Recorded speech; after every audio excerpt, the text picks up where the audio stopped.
అధికారంలోకి వచ్చాక దశల వారీగా మద్యం నిషేధం చేస్తారంటూ హామీ ఇచ్చిన మన ముఖ్యమంత్రి జగన్మోహన్ రెడ్డి ఇప్పుడు మద్యం అమ్మకాల్లో దూసుకుపోతున్నారని లోక్సత్తా పార్టీ జిల్లా అధ్యక్షులు ఆకుల దామోదరరావు అన్నారు.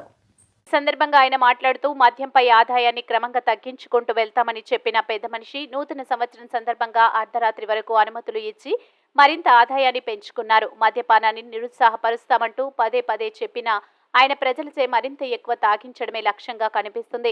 కొత్త సంవత్సరం వేడుకల సందర్భంగా మద్యం అమ్మకాల్లో జగన్ ప్రభుత్వం రికార్డు సృష్టించిందన్నారు. గతంలో ఎన్నడూ లేని విధంగా డిసెంబర్ 31 రోజున 147 కోట్ల రూపాయల విలువైన మద్యం విక్రయించింది. గత సంవత్సరం 142 కోట్ల రూపాయల విలువైన మద్యం అమ్మగా ఈసారి 5 కోట్ల రూపాయల మద్యాన్ని అదనంగా విక్రయించారు. రాష్ట్రంలో సాధారణంగా రోజుకు 70 నుంచి 75 కోట్ల విలువైన మద్యాన్ని అమ్ముతున్నారు. మద్యం అమ్మకాల వల్ల ప్రజల బతుకులు చీకటవుతున్నాయి తప్ప ప్రజలు బాగుపడడం లేదని బాధపడుతూ చెప్పారు. 5 కోట్ల అదనంగా మద్యాన్ని విక్రయించారు.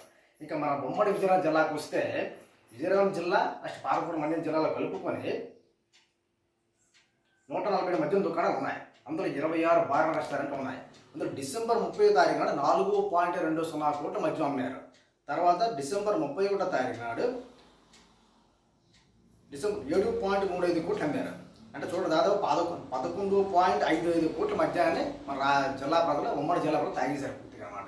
ఇది పరిస్థితి. అంటే ఎలా ఉంది, రోజు రోజుకి మద్యం తాగే ప్రకటన దూసుకుంటూ పోతారు. మన ముఖ్యమంత్రి గారు మద్య విక్రయాల్లో దూసుకుంటూ పోతారని రికార్డు సృష్టిస్తున్నారు అన్నమాట. దీని పరిస్థితి ఏమవుతుందంటే పూర్తిగా మద్య నిషేధాన్ని పక్కన పెట్టేశారు. అసలు మద్యం మీద వచ్చిన ఆదాయాన్ని తగ్గించుకుంటూ పోతామంటే ఏం చేయాలి? మద్యంతో అమ్మే దుకాణాల సమయాన్ని కుదించుకుంటూ పోవాలి. లేదా అదే రకంగా క్రమక్రమంగా మద్యం దుకాణాలు తగ్గించుకుంటూ రావాలి. అదే మద్యం తాగితే నిరుత్సాహపరచాలి. ఈ మొత్తం ఈ మూడు తారీఖు విషయాలు పక్కన పెట్టారు. పూర్తిగా ఏం చేస్తారు? కేవలంగా ప్రత్యేక ధనాలు అంటే కొత్త సంవత్సరం వేడుకలు అని చెప్పేసి దాని సమయాన్ని 1 గంట కూడా పెంచారు. పెంచి ఏం చేస్తారు? విక్రయాలు అధికంగా చేసి ఆదాయాన్ని ప్రజలకు దండుకొని పిండుకున్నారు. పూర్తిగా అంటే ప్రజలకు పూర్తిగా డబ్బులు పిండేసుకున్నారు. ఇది మన ముఖ్యమంత్రి గారు చేసే పరిస్థితి అనమాట. ఏం చెప్పారు? మద్య నియంత్రణ అనేది గత ప్రభుత్వాల్లో కూడా ఏ ప్రభుత్వం కూడా పూర్తి స్థాయిలో మద్య నిషేధం అనేది అమలు చేయడం అసాధ్యం. అది జరిగే పని కూడా కాదు. లోక్సత్తా ఏం చెప్తుంది? మద్య నిషేధం కాదు కానీ కఠిన మద్యపాన నియంత్రణ అమలు చేయమని చెప్తున్నాం. అది కూడా ఆ దిశగా మంచి ప్రయత్నం చేయగలిగితే అది జరుగుతుంది. అది ఏ చర్యలు లేకుండా అందరికి డీఎడిక్షన్ సెంటర్లు ఏర్పాటు చేయాలి. ఈ రెండు చేయగలిగితే కొంత కంట్రోల్ చేయగలుగుతుంది.